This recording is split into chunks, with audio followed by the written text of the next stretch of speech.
L'association Passerelle Culturelle a le plaisir de vous proposer cette série de rappels pour le mois de Ramadan.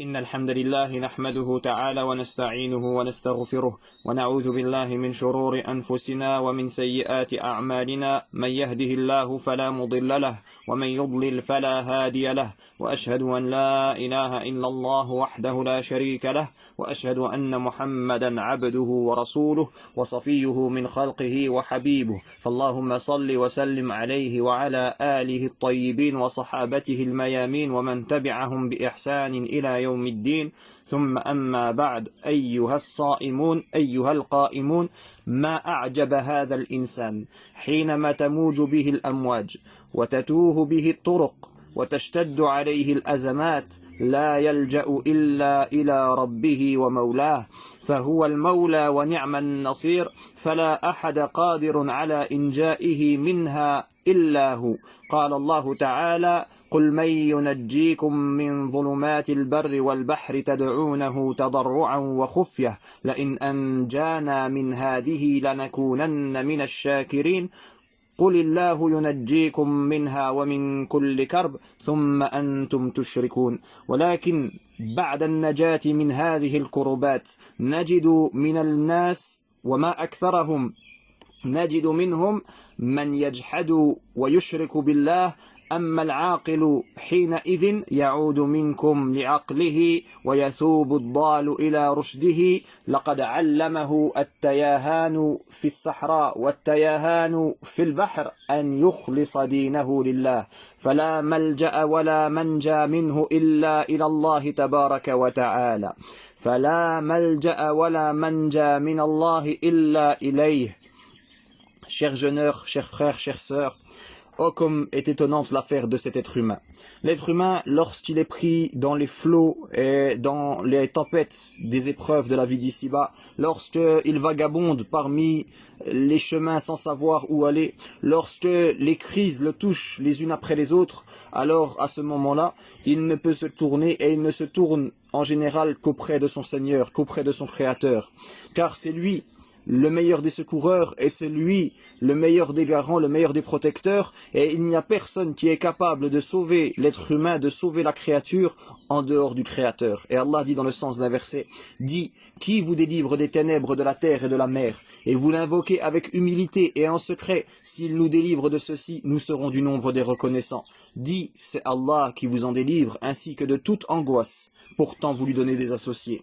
لكن الإنسان في الغالب عند نجاته أو قبل نزول الكرب في ساحته يتجاوز حدوده خاصة في لحظات صحته وثرائه وسعادته وأفراحه وعزه وارتفاعه فينسى فيها ربه جل جلاله ويتكبر على من حوله وينسب الفضل لما هو فيه من النعيم إلى نفسه قال الله تعالى فإذا مس الإنسان ضر دعانا ثم إذا خولناه نعمة منا قال إنما أوتيته على علم بل هي فتنة ولكن أكثرهم لا يعلمون.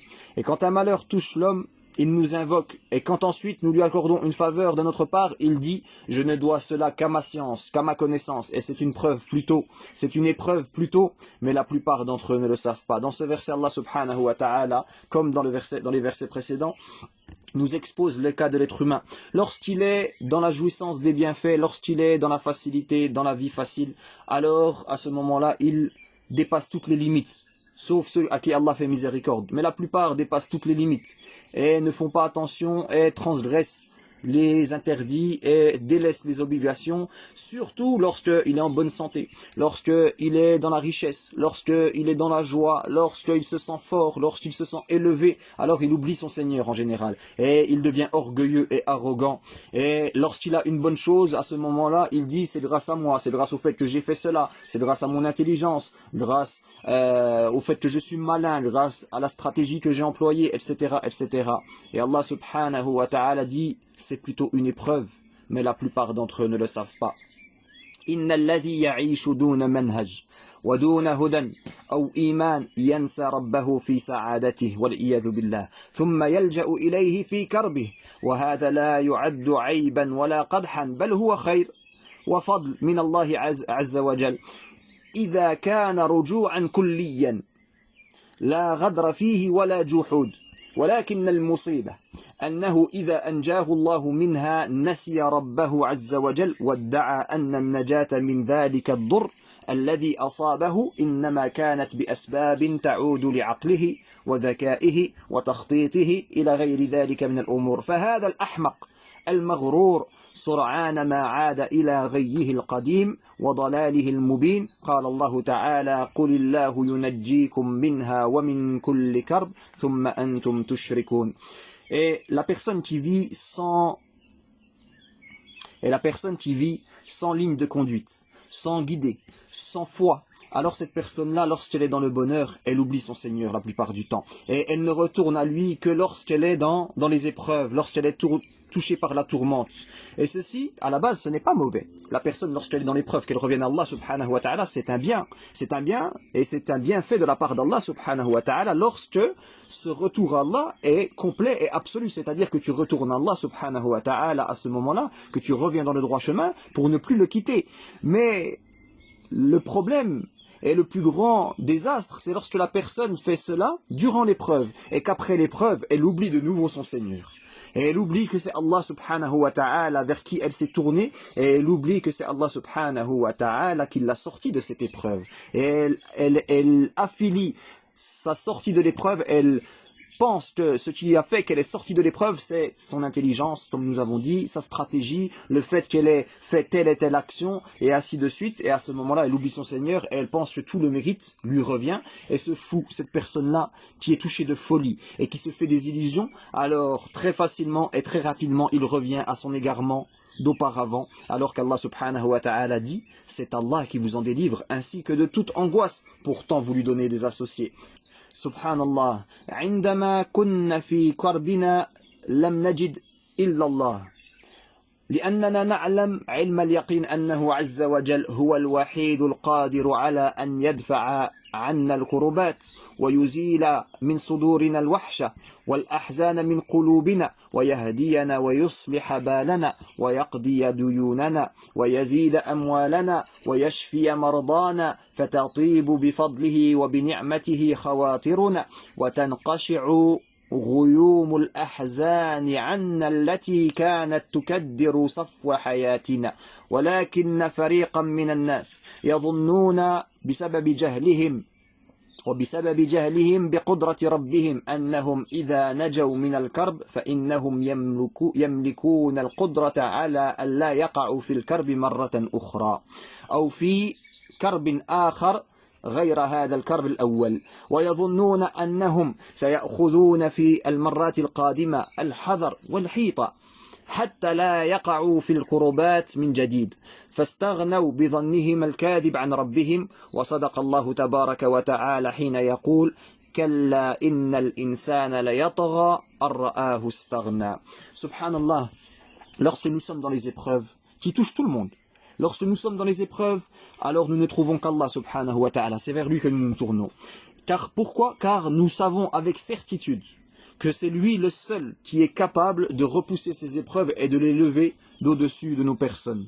Et c'est lui qui peut enlever la solitude de nos cœurs et la tristesse de nos poitrines et nous guider et arranger nos situations et régler nos dettes et augmenter notre richesse et guérir nos maladies et faire en sorte que nos situations physique et mentale et morale s'améliore et enlever les nuages et les flots de tristesse qu'il y a dans notre vie.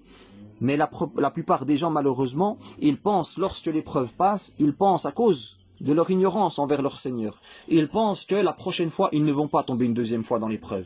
Et ils ne se feront pas prendre une deuxième fois, et ils ne se feront pas avoir une deuxième fois, et ils arriveront à éviter, par stratégie, par intelligence, ils arriveront à éviter les épreuves.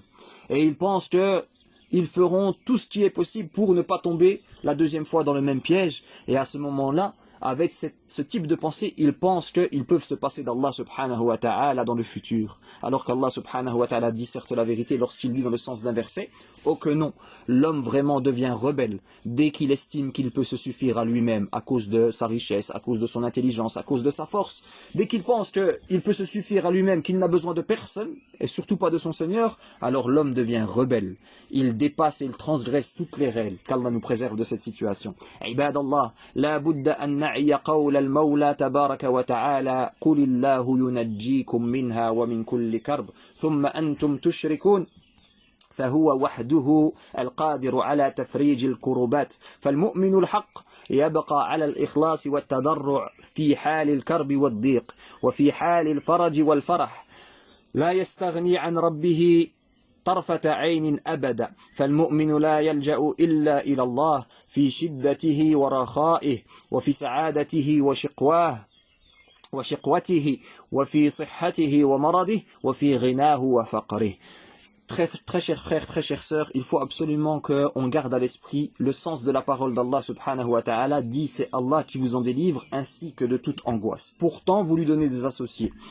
Car c'est lui, Allah subhanahu wa ta'ala, le seul qui peut nous aider et qui peut faire en sorte que les épreuves cessent de nous toucher. Que ces épreuves-là, elles ne s'abattent plus sur nous. Le croyant, en vérité, il reste sincère et plein de crainte vis-à-vis de son Seigneur et plein d'humilité vis-à-vis de son Seigneur, qu'il soit dans l'épreuve, dans la difficulté, dans le bonheur, dans l'aisance, et il ne se passe pas de son Seigneur, ne serait-ce que le temps d'un battement de cils. Le croyant, il ne se retourne que vers Allah subhanahu wa ta'ala, que ce soit dans la situation facile ou dans la situation difficile. Qu'il soit triste, qu'il soit heureux, qu'il soit malade, qu'il soit en bonne santé, qu'il soit riche, qu'il soit pauvre, il ne se tourne que vers Allah subhanahu wa ta'ala. Ma a'zama hadha ad-din. فما من مشكلة إلا ولها حل فإذا نزل بالعبد هم وكرب فليس له إلا ربه يلجأ إليه ويدعوه من الأدعية التي يقولها المكروب أن يقول لا إله إلا أنت سبحانك إني كنت من الظالمين يقول صلى الله عليه وسلم ألا أخبركم أو أحدثكم بشيء إذا نزل برجل منكم كرب أو بلاء من أمر الدنيا دعا به ففرج عنه قالوا بلى قال دعاء ذي النون قال لا إله إلا أنت سبحانك إني كنت من الظالمين. Chers frères, ô combien est magnifique notre religion. Il n'y a pas un problème sans qu'il n'y ait une solution pour le résoudre. Lorsque le serviteur est touché par une angoisse, par une épreuve, par une difficulté, par un malheur, alors il ne peut que se tourner vers son Seigneur. Il ne peut que se diriger et invoquer son Seigneur. Et parmi les invocations qu'il peut dire pour enlever cette épreuve, l'invocation que le prophète alayhi salatu wassalam nous a enseignée et qui est aussi dans le Coran, l'invocation de Dhinnoun. Dhinnoun, c'est le prophète Yunus alayhi salam. Le prophète alayhi salatu wassalam dit: est-ce que je ne vous informerai pas ou est-ce que je ne vous parlerai pas d'une chose qui est lorsque l'un d'entre vous est touché par une épreuve ou par un malheur dans la vie d'ici-bas, il invoque avec et Allah subhanahu wa ta'ala lui enlève cette épreuve. Et ils ont dit bien sûr ya Rasulallah. Alors il dit c'est l'invocation de Dhinnoun, c'est-à-dire le prophète Yunus alayhi salam, et il a dit la ilaha illa ant, il n'y a pas de divinité en dehors de toi, subhanaka, gloire et pureté à toi, inni kuntu min adh-dhalimin, et j'ai certes été du nombre des injustes.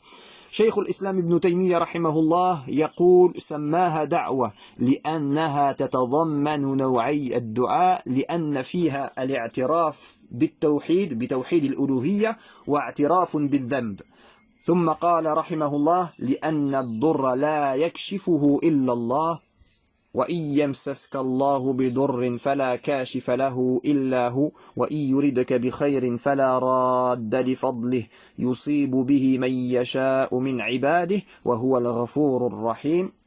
Cheikh al-Islam ibn Taymiyyah, il dit à propos de cette invocation, La ilaha illa anta subhanak inni kuntu min adh-dhalimin, il dit, le prophète sallallahu alayhi wa sallam l'a appelée invocation, car elle contient les deux types d'invocation. Elle contient les deux types d'invocation, c'est-à-dire que dedans, elle contient le fait de reconnaître l'unicité d'Allah subhanahu wa ta'ala à travers sa divinité et le fait de reconnaître son propre péché. Lorsque tu reconnais l'unicité d'Allah subhanahu wa ta'ala, que tu reconnais qu'Allah subhanahu wa ta'ala c'est lui qui est capable notamment de lever sur toi cette épreuve et d'arranger ta situation, et que tu reconnais ton imperfection, ton péché, alors cela, lorsque tu rassembles cela, Allah subhanahu wa ta'ala, c'est une cause par laquelle il enlève cette épreuve qui te touche. Et Cheikh l'Islam Ibn Taymiyyah rahimahullah rajoute, il dit, et lorsque le mal le touche, il n'y a qu'Allah subhanahu wa ta'ala qui peut lever ce mal, à travers le verset dans lequel Allah subhanahu wa ta'ala dit dans le sens, et si Allah fait qu'un mal te touche,